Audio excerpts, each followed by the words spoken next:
Dawn breaks cold over Sparta, and they're coming for you. Not invaders, your own people, carrying lists and iron certainty that your childhood ends this morning. You're 7 years old, barefoot on stone, still dark from night.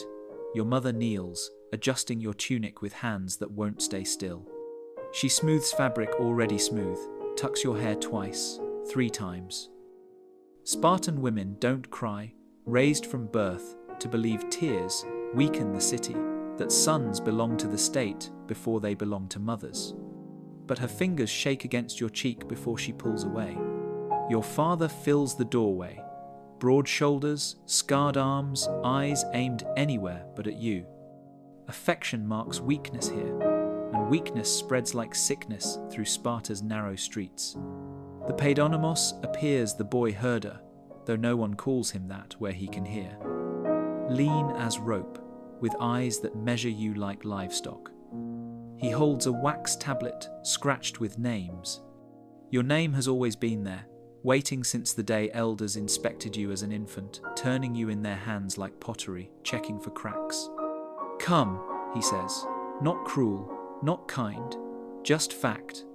Your mother's hand finds your shoulder, squeezes once, let's go. Outside, other boys gather in pre-dawn grey. One weeps. The Paidonomos strikes him, the crack echoes off stone walls. Blood appears at the child's mouth, black in dim light. Spartans don't weep, the boy herder says, no anger in his voice, just instruction. The city doesn't shine like Athens, which you've heard merchants describe: bright temples, fat markets, copper mirrors catching Sunday. Sparta is grey stone and watchful silence. Buildings squat and plain, nothing wasted on beauty. But something else hangs in the air, something you've breathed your whole short life without words for it. Fear, not of enemies outside, but of the people within. He lots 7 enslaved workers for every Spartan citizen. You've heard adults whisper, one mistake, one soft moment, and they'll rise. And will drown. That's why you're here, all these boys, blinking in cold light, being made into the thing that keeps Sparta alive. The barracks wait at the city's edge, rough timber, cracked roof tiles, iron-banded door. Inside smells like old sweat and smoke, and something underneath fear made solid over years. The Paidonomos stops center room, lets silence press against your skin. You are not children anymore, he says. Not yet men. You are clay. We shape you into something useful, or you break, and we throw away the pieces. He walks the line, studying faces, stops at a boy with a scarred chin, grips his arm until flesh goes white. Weak, he says, and moves on. At you, he pauses. Fingers dig into your shoulder. We'll see, he says. The door slams. An older boy steps from shadows. First lesson, he says, voice caught between child and man. You're hungry now. Tomorrow you'll be hungrier. Get used to it. The hunger arrives first before beatings, before cold, before you learn your body isn't yours. The emptiness comes and never leaves. 1 barley cake at sunrise, fist-sized, ground coarse, hard as wood. You hold it, and it feels like a joke, something for birds, not boys who've walked 5 miles at dawn doing drills you don't understand. By midday, your stomach folds inward. By evening, the emptiness has teeth. By day 2, you realize this isn't accident, this is lesson. Older boys explain after dark, voices barely breath. Steal or starve. One says, rope burns scars circling his wrists. But listen, punishment isn't for stealing. They want you to steal. Spartans take what they need. Punishment comes from getting caught. So, you learn. That first night, you slip through a gap where timber has shrunk from stone. Outside, Sparta sleeps. No torch's oil is for necessities. Just moonlight painting silver and shadow. The orchards begin 100 paces out. Fig trees, olives, grapevines on low walls, all helot-tended, dog-guarded. But hunger makes you brave. You find a fig between branches, soft, ripe, still warm. Juice runs down your chin, and for 30 seconds you feel human. Then dogs bark. You run, branches claw your face. Behind you, barking grows closer, men's voices underneath. You hit the wall gap too hard, scraping shoulder skin, tumble into darkness that suddenly feels safe. The next boy isn't lucky. Dawn. They drag him to the courtyard. You're lined up to watch all of you. He kneels on stone, hands shaking, trying so hard not to cry his whole body trembles. The paidonomos circles him slowly. In his hand, the whip not practiced leather, but strips weighted with lead. The crime, he says, voice carrying, is not theft. Spartans must be cunning, must take what they need. He stops. The crime is incompetence. The first strike lands like wet cloth slapping stone. The boy gasps, the second tears his tunic, the third draws blood. By 5 he's bitten through his lip, by 10 his back looks like ploughed earth. You want to look away, can't. This is lesson 2, what happens when you fail, when pain masters you instead of you mastering it. At 15 strikes, sound breaks from him. Not quite a scream. Something deeper breaking. The paidonomos stops, studies him like a cracked pot. Weak, he says. To the older boys, continue. Past 20, the boy stops moving. They drag him away, heels scraping twin lines in dust. The lines fill with blood. That night, you hear him wherever they've put him, whimpering. Not crying he's learned, but sounds like dying animals make. The scarred boy on the next pallet whispers, "Get used to it. The sounds, the cold, everything." How? Is, you don't. You just keep going until you forget there was anything else. Days blur. Dawn drills until legs shake. Midday combat with wooden swords that still split skin. Evening, one barley cake that never fills the void. And always the cold. No blankets, no fire. Winter frost through stone foundations. Some boys huddle for warmth. The paidonomos finds them at dawn, strikes them unconscious with his sword pommel. Softness breeds defeat, he says. You learn to lie alone, shivering, teeth chattering, and accept it. But worse than cold or hunger are the fights. Boy against boy. No rules. They pit you against the scarred boy in week 2. Fight, the paidonomos says. Winner gets double rations. The boy looks at you. You see his choice survival over connection. His fist catches your jaw. You taste blood and dirt. He's on you, fingers at your throat.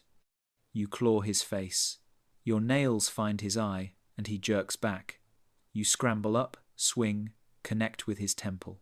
He drops. The paidonomos pulls you off. Good, he says. That night, you eat double rations while the scarred boy watches, one eye swollen shut. He doesn't look at you anymore. And you understand, they're teaching you everyone is enemy. That trust is luxury.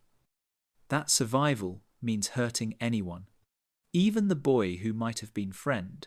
2 years pass, and your back still remembers the altar. The scars pull tight when you move wrong, white lines that map your education in pain. You're 9 when they march you to the temple of Artemis Orthia. Not alone a dozen boys your age, hands bound behind backs with rope that burns wrists raw. Dawn light catches the temple's edge, stone-stained dark from something you don't want to name. A crowd waits. Elders in worn cloaks, Sparta wastes nothing on finery. Citizens who've come to witness, even helots kept at spear point beyond the temple steps, faces you can't read. This isn't hidden. This is performance. They tie you face down to the altar. Your cheek presses stone worn smooth by countless boys before you. The rock smells like iron and rot, and old fear made solid. You try not to think about how many have bled here, how many died after. The priestess speaks words about purity, about Artemis demanding proof, about boys becoming bronze. You're not listening. You're watching the whip in the elder's hand. Not training leather. This one has strips embedded with bone fragments and metal, designed to mark permanently. To scar. To make sure you never forget this moment. The first strike explodes across your shoulders. Vision goes white. The second tears skin you didn't know could tear. By the fifth, you've bitten through your tongue, the wound from last month's beating barely healed. Copper floods your mouth. The crowd watches in perfect silence. Parents, siblings, children not yet old enough for this, learning what waits.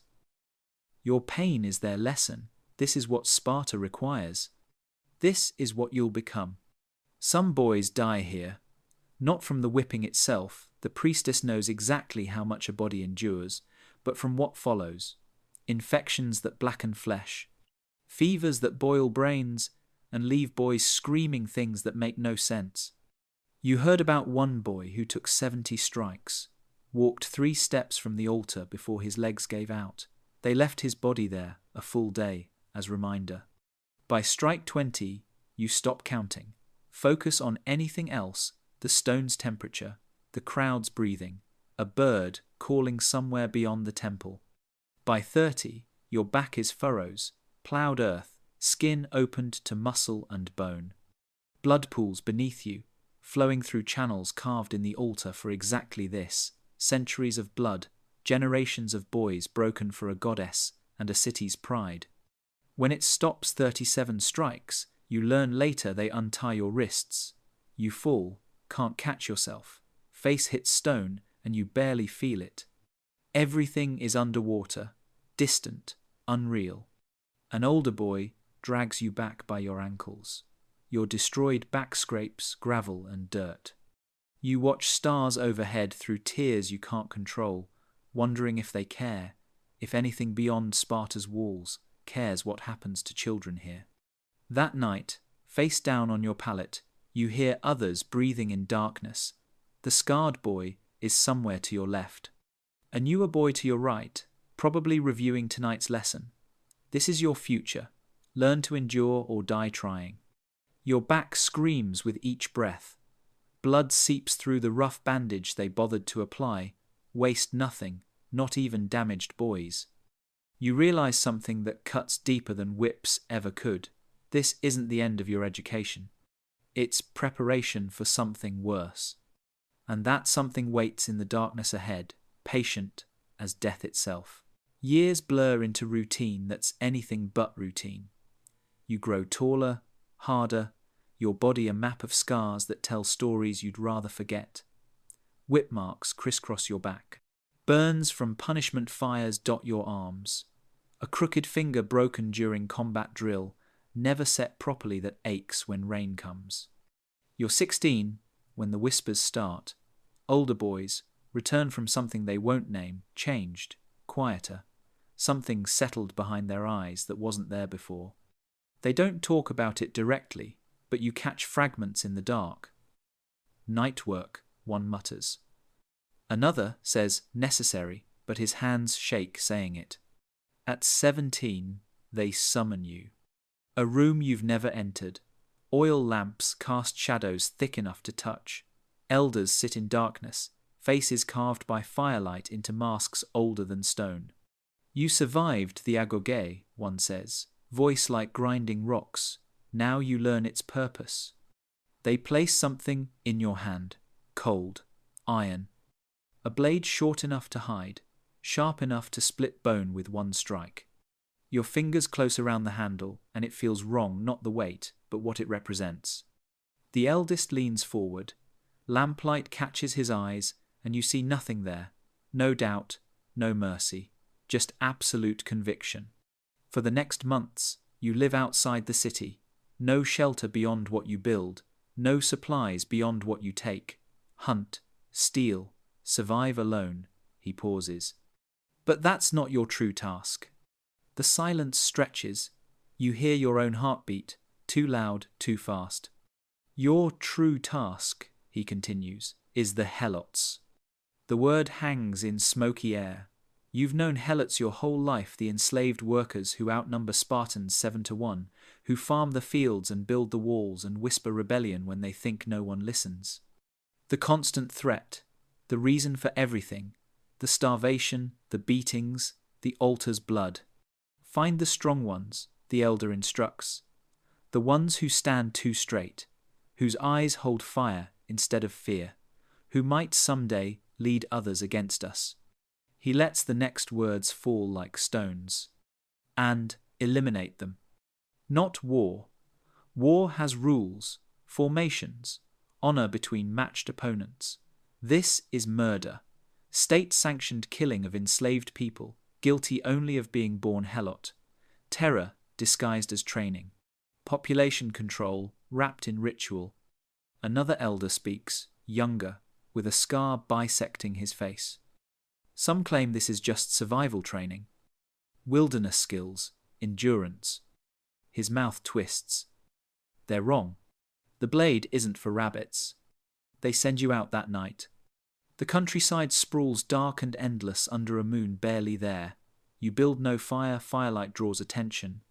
Instead, you crouch in an olive grove, blade beside you, trying to understand what they've made you into. First week passes in hunger and cold, and the animal fear of being alone. You trap a hare, eat it half raw because cooking means smoke. Steal grain from a storage house, barely escape when dogs wake. Learn to move through darkness, like you're part of it. Second week, you find him. A helot man, maybe 30, walking home from the olive groves in late dusk.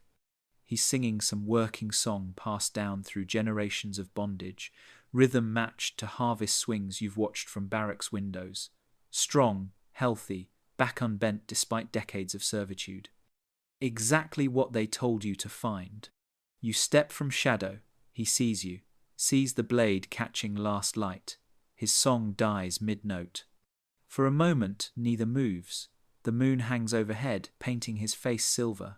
You see fear there, yes, but something else too. Resignation, like he's always known this moment would arrive. Please, he whispers.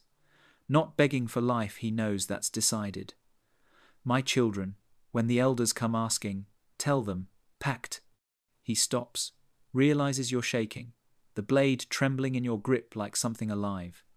This is the moment 13 years have built toward. Monster or man, Spartan or something else.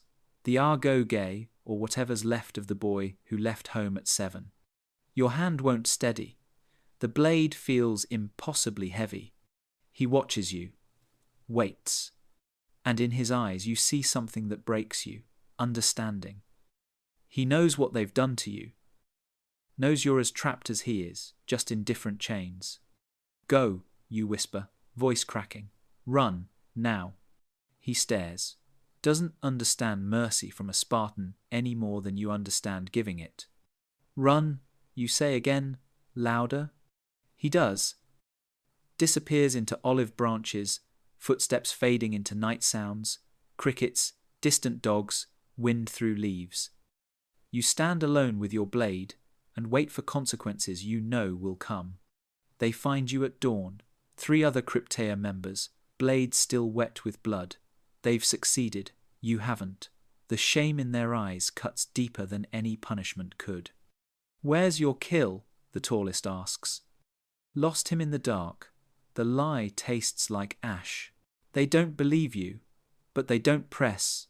Maybe they remember their own first nights, their own hesitations. They drag you back to Sparta in silence that screams louder than words. The elders convene. Your failure, mercy, weakness should mean death or exile, so complete your family loses citizenship. But you're an investment, 13 years of breaking and remaking. A resource they won't waste easily. They give you a choice. Complete the Cryptea properly, or condemn everyone you've ever known. They send you out again, this time with watchers hidden in darkness. You find another helot, an old woman gathering water from a stream, back bent from decades of labour. She's no threat, couldn't lead rebellion if she wanted. But she's helot, and in Sparta's arithmetic of terror, that's enough. The watchers observe from trees. Your blade finds her throat before your mind catches up. Pure reflex. 13 years of combat training taking over when thought fails. she falls without sound. Blood spreads across stones like spilled wine, black in moonlight. The watchers emerge, satisfied.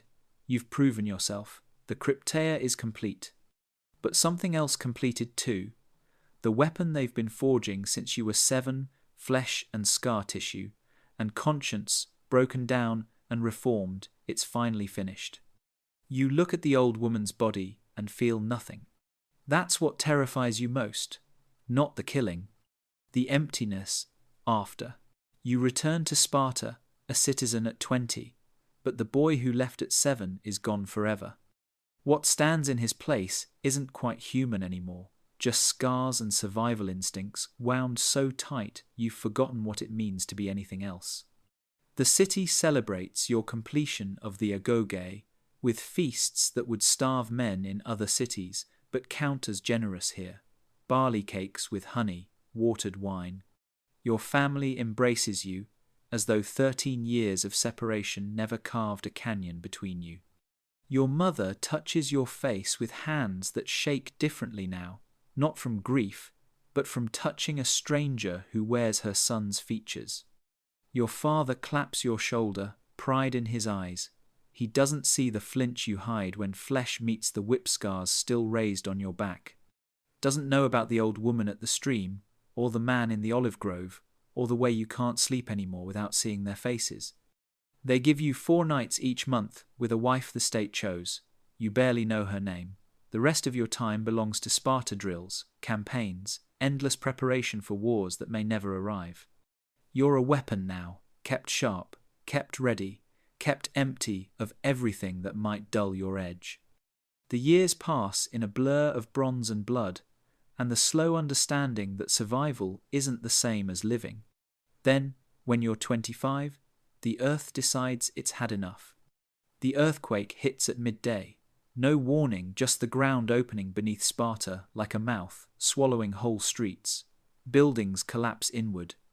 The temple of Artemis Orthia cracks down the middle, spilling its altar into rubble. Stone dust fills the air thick enough to choke on. You're in the agora when it strikes. The world lurches sideways, and you hit cobblestone hard enough to split skin. All around, screaming.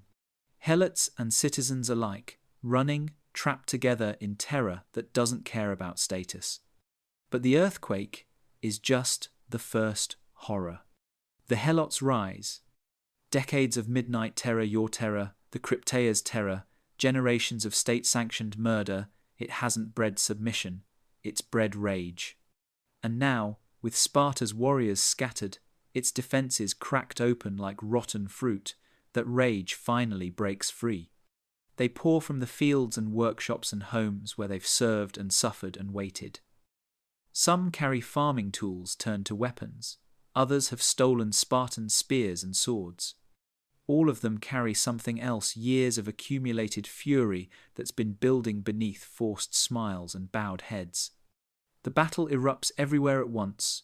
No formations, no strategy, just chaos citizens and helots locked in violence that's been delayed 13 years too long. You fight because fighting is all you know. Your blade finds flesh, and you don't think about whose flesh. Can't afford to think. The city burns. Smoke turns day to twilight. You move through streets you've known since childhood, now foreign with destruction, and defend ground that suddenly feels less like home than prison. They push you back toward the broken temple. You're bleeding from a dozen wounds, exhausted beyond anything the agoge prepared you for. This isn't training. This is everything Sparta feared, everything the cruelty was meant to prevent, arriving anyway. You stumble into what used to be a helot village on Sparta's outskirts. Houses burning, bodies scattered like discarded tools, and in the centre of it all, leading a group of helot rebels with a captured spear. Him, the man from the olive grove, 8 years older, face harder, but the same eyes that watched you shake in the moonlight, the same man you let run when you should have killed. He sees you across the burning ruins. Recognition flashes across his face, then something else. His rebels press forward, but he raises a hand, stops them. The world narrows to just the two of you, 8 years of distance collapsing into this single moment. You and the man whose mercy defined you more than any lesson Sparta taught. The living proof that you failed the Cryptea's true purpose, because mercy isn't failure, even if Sparta says it is. He could kill you, should kill you. You're everything he has reason to hate: the oppressor, the midnight hunter, the system made flesh that's ground his people into dust for generations. You raise your blade, not in threat, in readiness. If this is how it ends, you'll meet it standing. But he lowers his spear, just slightly, just enough.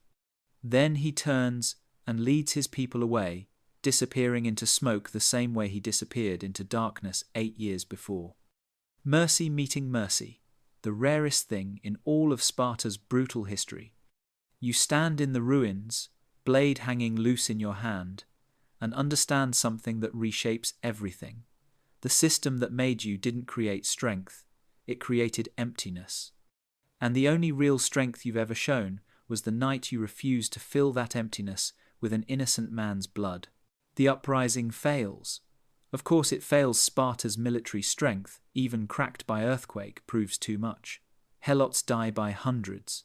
The survivors face punishments that make the Cryptea look gentle. Within weeks, order returns to the streets. But something fundamental has broken that no amount of discipline can mend. You see it in the younger warriors' faces, questions they don't voice but can't quite hide. Doubts creeping in like water through stone cracks. What if the Helots' rage isn't spite but response? What if Sparta's brutal strength rests on a foundation already crumbling? The agoge continues. Boys still torn from mothers at 7, still starved, beaten, whipped at the altar, until blood flows through ancient channels. The Cryptea still sends youth into darkness with blades and orders. The machinery grinds on because stopping would mean admitting the last 3 centuries were mistake rather than necessity. But the certainty is gone. And without certainty, cruelty becomes just cruelty stripped of the righteous purpose that once justified it. You're 30 when you stand before a new group of 7-year-olds reporting for their first day. They look so small, fragile, terrified in ways they're trying desperately to hide because they've already learned that fear marks weakness. One boy reminds you of yourself: dark hair, thin shoulders, eyes too old for his face. He's already learned to swallow tears, to stand straight despite shaking, to pretend he's braver than he feels. The Paidonomos a different man now, but the same role, same dead eyes, begins his speech. You are not children anymore. You are clay. We shape you or break you. You've heard these words before, believed them once, lived them, became them. But standing here, watching this boy try so hard to be strong, you realize they didn't shape you, they broke you. And breaking children doesn't create warriors. It creates damaged men who know only how to damage others. The ancient writers will wrestle with Sparta's legacy for centuries. Xenophon, praising discipline while ignoring cost. Plutarch, documenting rituals with mixed awe and horror. Aristotle, condemning the Helot system as fundamentally unjust, arguing that no society can endure when built on systematic terror. Even Sparta's admirers can't stomach what it became. Because here's the truth Sparta tried to hide beneath ritual and stone. You cannot build lasting civilization on the brutalization of children and the terrorizing of enslaved populations. You can create formidable warriors. You can forge men who don't flinch at blood, but the price is moral bankruptcy, so complete it devours from within. Sparta doesn't fall to foreign conquest. It rots from inside, hollowed out by the very cruelty that once seemed its strength. Centuries later, it becomes a curiosity, a place where wealthy Romans pay to watch reenactments of altar whippings, brutality reduced to entertainment for a new empire that will repeat the same mistakes in different forms. The temple ruins still stand in the Eurotas Valley, stones still stained after all these years. Some claim on quiet nights you can hear echoes: leather on flesh, boys' silence, midnight hunters moving through fields. But there are other echoes too, quieter, the helot man singing, the old woman at the stream. The moment in burning ruins when mercy answered mercy, brief as lightning, rare as honest compassion in a system built on fear. Sparta's rituals went too far because they confused cruelty with strength, terror with security, breaking with building. They created a machine that devoured children and called it education. They sanctioned murder and named it duty. They built a society so afraid of those it enslaved that it became enslaved to its own fear. That, more than any defeat, any earthquake, any uprising, destroyed them. You watch the 7-year-old with dark hair try not to cry as his mother leaves. Watch the paidonomos raise his hand to strike. Watch the machine prepare to break another child. And you realize the question was never whether Sparta created effective warriors. It did. The question is what that effectiveness cost. Whether any military advantage was worth the systematic destruction of empathy, the normalization of child abuse, the reduction of human beings to threats needing elimination. History answers clearly. Sparta's ruins stand not as monuments to glory, but as warnings about societies that glorify suffering. The boy with dark hair looks at you, just for a moment, and in his eyes you see yourself at 7, small, scared, trying so hard to be brave. The paidonomos strikes him. The boy doesn't cry. He's learning already. And somewhere in the ruins of what you once believed, you understand. The real brutality wasn't the whips or the hunger or even the murders. It was teaching children that enduring cruelty was the same as strength. That surviving torture made them worthy, that their pain served a purpose greater than their humanity. It didn't. It never did. The agoge is ending not today, not this year, but inevitably. Systems built on breaking people eventually break themselves. The only question is how many more children will be fed to the machine before it finally grinds to silence. You turn away from the courtyard, from the boy who reminds you of yourself, from the paidonomos and his familiar speech about clay and breaking. Some lines, once crossed, mark you forever. Some scars run deeper than skin. And some lessons, the ones written in blood on altar stones and learned in darkness with a blade in shaking hands, those lessons echo longest. Sparta taught you many things: how to endure pain, how to kill without hesitation, how to survive when survival should be impossible. But the most important lesson came from a helot man in an olive grove, teaching you that mercy, not cruelty, is the truest measure of strength.